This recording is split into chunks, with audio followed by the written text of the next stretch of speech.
On the cracked street, a black woman strained under the weight of heavy grocery bags beneath the blistering sun, but she came to a sudden stop when she spotted a young boy trapped in a wheelchair, surrounded by two bullies. Without a second thought, she rushed in to rescue him and brought the frail child back to her home. That simple act of kindness quickly unfolded into a chain of unexpected events that would open a door to a future she had never dared to dream of. Before we dive into this story, let us know where you're watching from. We'd love to hear your thought.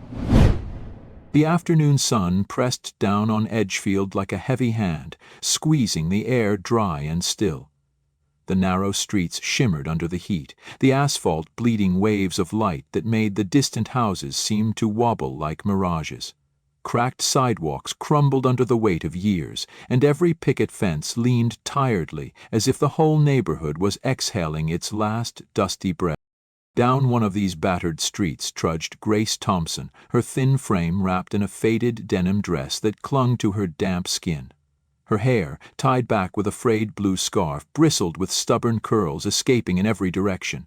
Her calloused hands gripped two heavy canvas shopping bags, the weight of them pulling her shoulders forward, making her steps slow and deliberate. Waffles, her blind old dog, padded faithfully behind her, his paws clicking against the sun-baked pavement. Grace's face, dark and weathered by years of struggle, shone with sweat that traced slow, gleaming trails down her temples. Yet in her tired eyes there lived a fire of fierce tenderness that no amount of hardship had managed to stamp out. The heat was merciless, soaking into her bones, and even the cicadas screeched in protest from the sagging trees overhead, their shrill chorus rising and falling like an invisible tide. She wiped her brow with the back of her hand and adjusted the bags, already thinking about the cool pitcher of sweet tea waiting for her at home. That's when she spotted the scene up ahead. Near the abandoned gas station, a boy sat in a battered wheelchair, his small frame dwarfed by the large chrome chair that looked almost too heavy for him.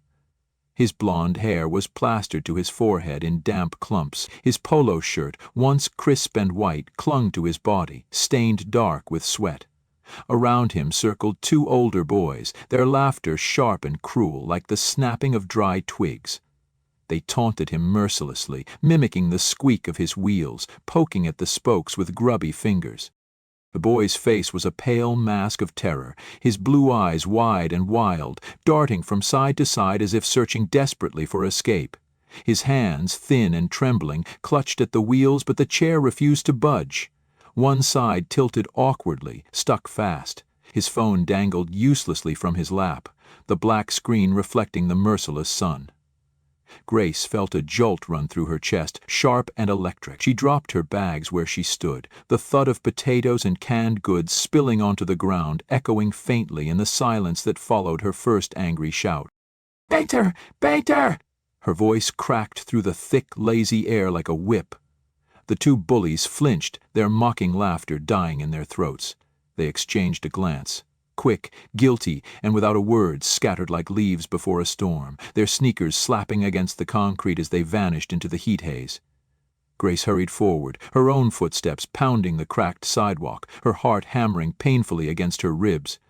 She dropped to one knee beside the boy, reaching out but stopping just short of touching him, afraid to scare him further.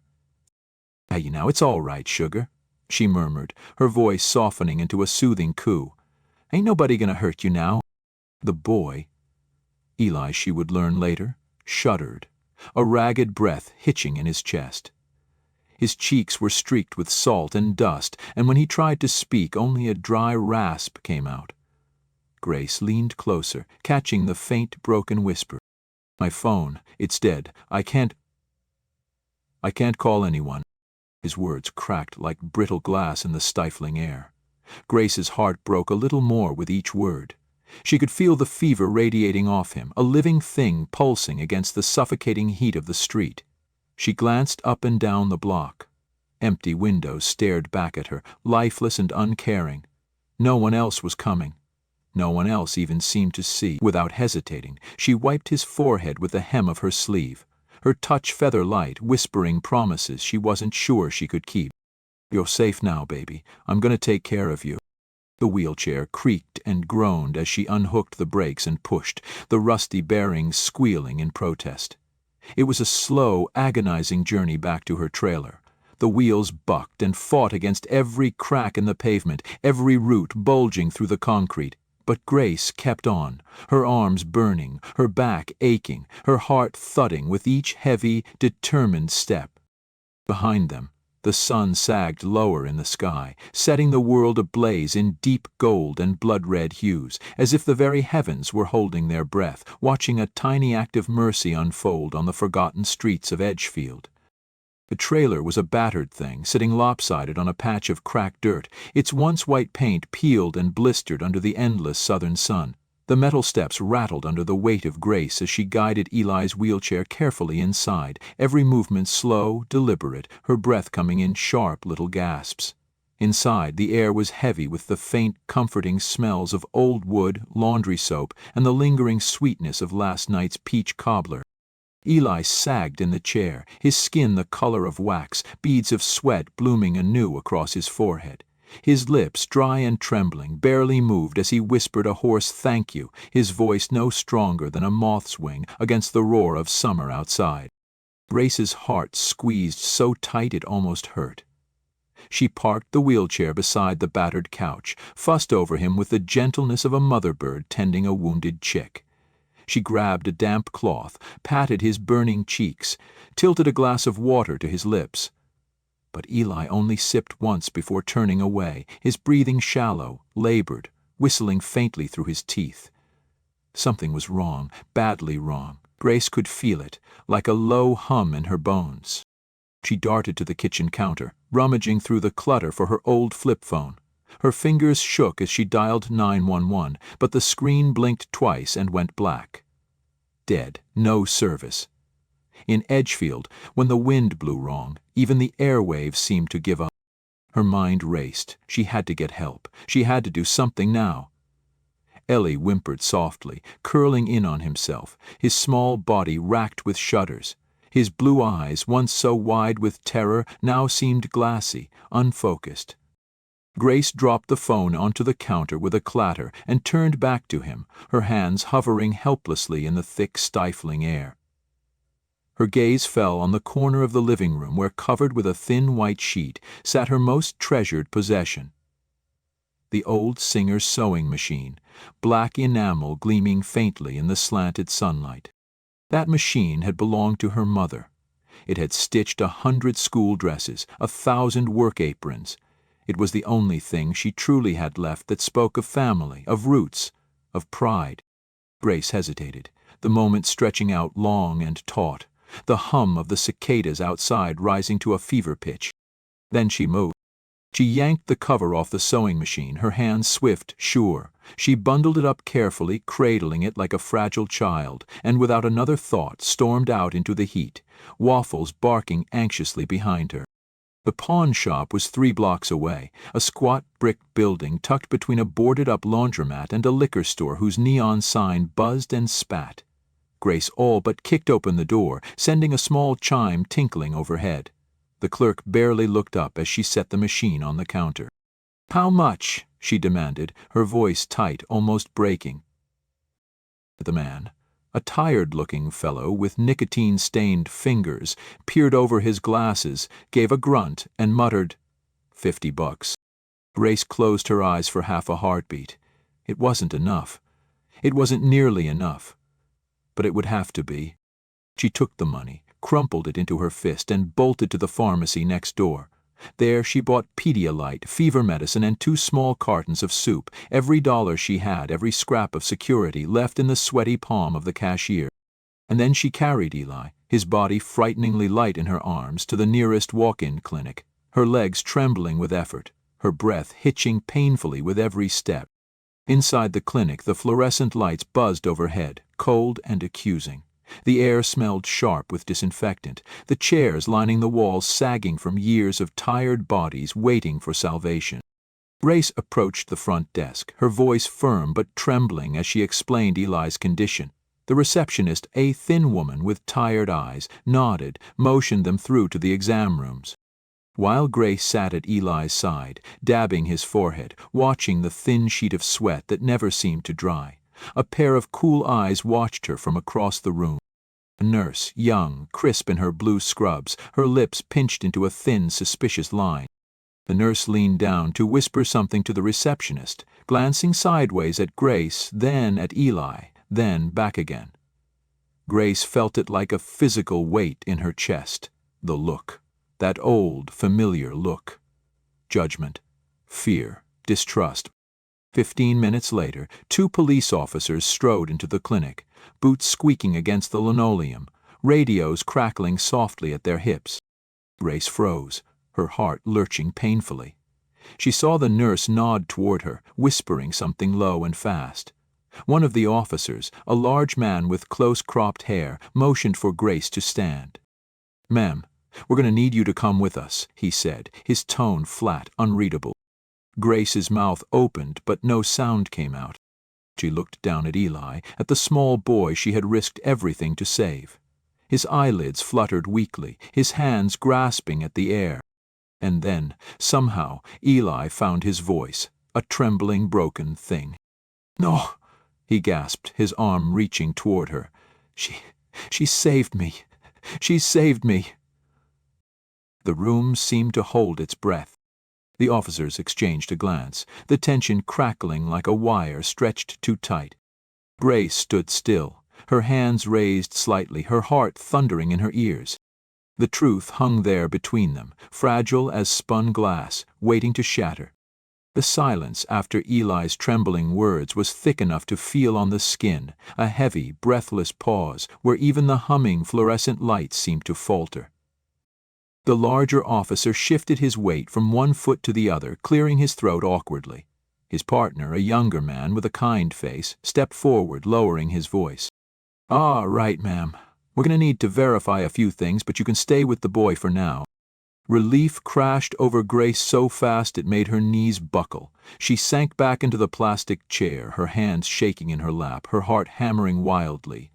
The officers moved away to make some quiet phone calls, their voices low, clipped, official. Time blurred. In the stale air of the clinic, Grace watched over Eli like a sentinel, wiping his fevered brow, whispering small comforts she wasn't sure he could even hear. When at last a woman in a crisp black suit rushed into the clinic, her heels clicking sharp and frantic against the floor, it took Grace a second to realize she wasn't law enforcement. She was a family lawyer. A few urgent, hushed conversations later, Grace learned that Eli's identity had been confirmed. He wasn't just any child. He was the son of Robert Ellington, head of Ellington Group, one of the largest real estate empires in the southern United States. A man whose face occasionally flashed across TV screens, all polished smiles and sharp suits. A titan of glass towers and glittering success. The pieces fell into place with a dull thud inside Grace's chest.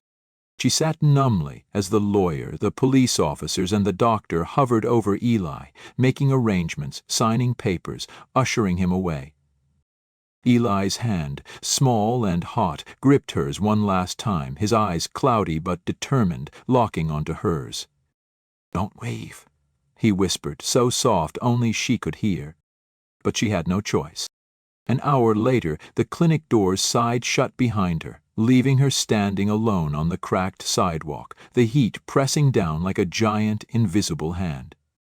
She stared at the empty street, the whole world seeming to blur and sway under the weight of exhaustion and heartbreak. With slow, dragging steps she made her way home, Waffles limping faithfully behind her. The trailer sat unchanged, weary and silent, as if the chaos of the day had never touched it. Grace dropped her keys onto the table, the jingle loud in the suffocating stillness. She sank onto the couch, burying her face in her hands, and let the hot, silent tears come. For the next 2 days, the world spun on without her. She went about her routines like a ghost, wiping down countertops, folding laundry that didn't need folding, reheating leftover soup only to forget to eat it. In the quiet moments, her mind drifted back to Eli's pale face, his cracked lips, his small hand gripping hers. Had he gotten home safe? Was he surrounded by people who loved him? Had he already forgotten the woman from Edgefield who had fought so hard for him? On the third morning, as the sun clawed its way over the roofs, a rumble stirred the air outside. Deep, steady, unmistakable. Grace wiped her hands on her apron and peered through the dusty window. A black Cadillac Escalade, gleaming like a panther under the sunlight, rolled to a stop in front of her trailer. For a heartbeat, the world stood still. The driver's door opened, and out stepped a man. He was tall, broad-shouldered, dressed in an immaculate charcoal gray suit that probably cost more than Grace's entire trailer. His hair was neatly combed, silver at the temples, his shoes shining so brightly they flashed with each step. But it wasn't the money or the polish that struck Grace. It was the look in his eyes. Tired, raw, human. He approached with careful, deliberate steps, his polished shoes crunching lightly over the gravel. When he reached the bottom of her porch steps, he removed his sunglasses and looked up at her. "Miss Thompson?" he asked, his voice deep, rich, tinged with a kind of respect that few ever gave her. Grace nodded, too stunned to find her voice. "I'm Robert Ellington," he said simply. "I'm Eli's father." The name hit the air like a stone thrown into a still pond, sending ripples through the dust and heat between them. Grace swallowed hard, her throat dry as cotton. She gestured vaguely toward the rickety chair on the porch, and Robert nodded in gratitude, lowering himself into it with surprising grace. For a long moment they sat in silence, the cicadas droning overhead, Waffles sniffing cautiously at Robert's expensive shoes. Finally Robert spoke, his voice softer now. "Ellie told me everything," he said. "About the heat, the wheelchair, the bullies, about you." Grace shifted uncomfortably, brushing imaginary crumbs from her skirt. "I just did what anyone would do," she muttered, her voice almost lost in the noise of the cicadas. Robert smiled, a weary, genuine smile that softened the hard edges of his face. "No," he said quietly. "You did what most wouldn't." He leaned forward slightly, his elbows resting on his knees, his hands clasped together. "My son," he paused, his voice thickening. "Eli was born with osteogenesis imperfecta, brittle bone disease. He spent most of his life being watched, protected, isolated. That day—" Robert shook his head, a short, bitter laugh escaping his lips. "That day, he just wanted to feel like a regular kid. He slipped away from his driver. We were frantic, we thought the worst." His eyes lifted, locking onto Grace's. "But the worst didn't happen. Because of you." The words hung between them, heavy and humbling. Grace opened her mouth to protest, to deflect, but Robert raised a hand, stopping her gently. "I'm not here just to say thank you," he said. "I want to help you, to give back what you gave my boy." Grace shook her head almost immediately, her hands fluttering in the air. "I don't need anything, sir," she said firmly, though her voice trembled. "That boy needed help, that's all." Robert studied her, the corners of his mouth tightening. "That's exactly why you deserve it," he said. And somehow, sitting there under the burning Georgia sun, with the world cracked and tired all around them, Grace Thompson realized that sometimes kindness doesn't just save others. Sometimes it saves you too. The Cadillac was gone by mid-afternoon, swallowed by the same sunburned road it had come in on, but it left behind a strange stillness in Grace's chest, a fluttering that felt suspiciously like hope, though she didn't dare name it just yet. She tried to return to routine, tried to scrub away the day's conversation with the rhythm of dishes in the sink, the clang of the mop bucket on the back porch, but her mind kept drifting again and again to the quiet conviction in Robert Ellington's eyes, the way he said, "You did what most wouldn't." 2 days passed. Then 3. By the 4th morning, the sky was painted in soft pastels, and the air held that heavy, expectant silence, like the pause before rain or the breath before a secret is told. Grace stood on her porch with a chipped mug of coffee cupped between her hands, her fingers brushing over the lip of the ceramic like she was tracing a memory. And that's when she saw it. Not just a car, but a caravan, A fleet of black SUVs rolling down Edgefield's main road like a procession of polished beetles, engines purring low and smooth. Behind them, 2 delivery trucks with bold gold lettering, Ellington Group. Grace blinked, coffee forgotten. They stopped right in front of her trailer. The first to step out wasn't Robert, but Eli. He sat tall in his wheelchair now, a fresh energy in his eyes. He wore a soft blue sweater and khaki pants, and his cheeks, once pale and sunken, were now pink with health. The moment he spotted Grace, his whole face lit up, like a Christmas tree in July. "Miss Grace?" he called, his voice clear, stronger than she remembered. Grace rushed down the steps, her breath catching in her throat. She crouched beside him, tears already gathering in her eyes. "You look better, baby," she whispered. Entity Eli nodded solemnly, then smiled. "Because of you." Behind him, Robert emerged from one of the SUVs, dressed more casually this time. No tie, no designer briefcase. Just a man, a father, stepping onto someone else's front lawn, with a purpose that couldn't be measured in dollars. "Miss Thompson," he said, nodding politely. "Hope you don't mind unannounced visitors." Grace gave a half-laugh, half-sob. "I reckon. I've seen stranger." Robert turned, motioned toward the trucks. "We'd like to give back to this community, in your name, if you'll let us." Before she could respond, the trailer door creaked open from the wind, revealing its chipped paint, sagging floorboards, and the now emptied corner where the sewing machine once stood. Claire stood silent. Robert took it as permission. What happened next felt like a movie unfolding in real time, neighbors spilling out from their homes to witness the spectacle. Workers in matching shirts jumped down from the trucks, unloading tools, materials, beams of lumber, paint cans. In just a few hours, the hum of hammers and drills filled the street. People pointed, children gawked, even Waffles barked with confused excitement. They didn't just repair Grace's trailer, they replaced it. By sundown, a brand-new prefab cottage stood where the old home had once leaned. A small but elegant white house with clean lines, a ramp for Eli when he visited, and a wide front porch just big enough for 2 rocking chairs. But that wasn't all. A few blocks away, work crews broke ground on a brand-new youth center, a community space filled with books, games, tutoring stations. On the door, the Grace Thompson Learning Hub. Inside the modest living room of her new home, Grace found a thick envelope on the counter. Inside it, a check with more zeros than she could count, made out in her name and a letter in Robert's hand. "For every life you've touched, for every kindness that went unseen, you are now seated.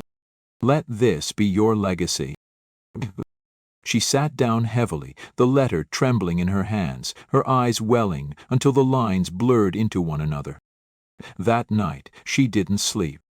Not because she was worried, but because for the first time in years, she didn't have to be. Over the following weeks, something strange happened in Edgefield. People started talking to one another more. They lingered on porches. Teenagers who once threw rocks at the old church now helped paint its fence. One boy, one of Eli's former bullies, asked Grace if he could help water the flowers in front of her house. And she let him. Eli and Grace stayed in touch through video calls every Sunday, just before her favorite gospel program came on. He'd always open the call with a grin and say, "Hi, Grandma Grace." And she'd always pretend to scold. "Hey, Ned, old boy." But she never corrected him. Not once. Because in a world where so much can break, sometimes what we build in kindness holds stronger than steel. Autumn rolled into Georgia slow and golden, painting the trees in the colors of fire amber, rust, deep copper. The wind no longer carried the sting of heat, but something gentler, something like peace. Grace Thompson sat on her porch, rocking slowly in a brand-new white chair that creaked softly with each sway. In her lap lay a folded newspaper. The Atlanta Voice. Its headline bold and startling in its simplicity. From saving one life to saving a whole town, the woman who changed Edgefield. She shook her head, half smiling, half sighing, the way someone might when they're not quite sure how their quiet life became something other people wanted to write about. The article told her story, Eli's story. Their story. It talked about the moment she pushed a broken wheelchair through the furnace of a Georgia afternoon. The moment she chose kindness, not knowing that the boy with the frightened eyes and busted phone was born into a life of luxury. It talked about the youth center, the scholarships, the small revolution of goodness that bloomed like wildflowers in Edgefield's cracked soil. But none of that compared to what was coming next. Because Grace had been invited to Washington, D.C. The Women of Courage National Recognition Ceremony, a gala broadcast live across the country, honoring those whose selflessness had sparked real, lasting change. Grace had tried to say no, of course. She wasn't one for cameras. She didn't own a dress that zipped up in the back. But Robert had called and gently insisted. And Eli. Well, Eli had looked her dead in the eye during their last video chat and said, "You better be there. I've got a surprise." So here she was, 1 week later, standing just beyond the velvet curtain of a grand ballroom, the ceiling glittering with chandeliers, the walls lined with faces from every walk of life, politicians, athletes, doctors, soldiers, and all of them waiting. The MC stepped up to the podium, his voice smooth and practiced. "Tonight, we honor a woman whose act of courage was quiet but thunderous, who gave when she had nothing left to give, who saw a frightened child and chose compassion over caution." Backstage, Grace's hands clutched the small purse Robert's assistant had lent her. Her palms were sweating. "And to present this award," the MC continued, "please welcome the boy she saved." The room broke into a hush as the curtain parted, and there he was, Eli, wearing a tiny tuxedo, wheeling himself proudly across the stage with a confidence that would have seemed impossible just months ago. The crowd rose to its feet, cameras flashed, phones lifted, people wiped their eyes. Eli reached the podium, adjusted the microphone with both hands, and said, "She gave me back my life, so now I want the world to know her name." The applause thundered like a summer storm. When Grace stepped onto that stage, there was a gasp, not for her dress or her makeup, which were modest, but for the way she walked, shoulders back, eyes forward, like a woman who had finally accepted that maybe, just maybe, she deserved to be seen. Eli placed the medal around her neck himself, his hands trembling slightly with emotion. Grace leaned into the microphone. Her voice, when it came, was clear, strong, and real. "I ain't no hero," she said. "I'm just a woman who saw a boy in trouble, and I couldn't walk away." A ripple of silence. Then she added, softer, "Sometimes the kindest thing you can do is stay. Even when it costs you, even when the world says you shouldn't." And with that, she stepped back. The room erupted, applause, cheers. Some even stood on their chairs.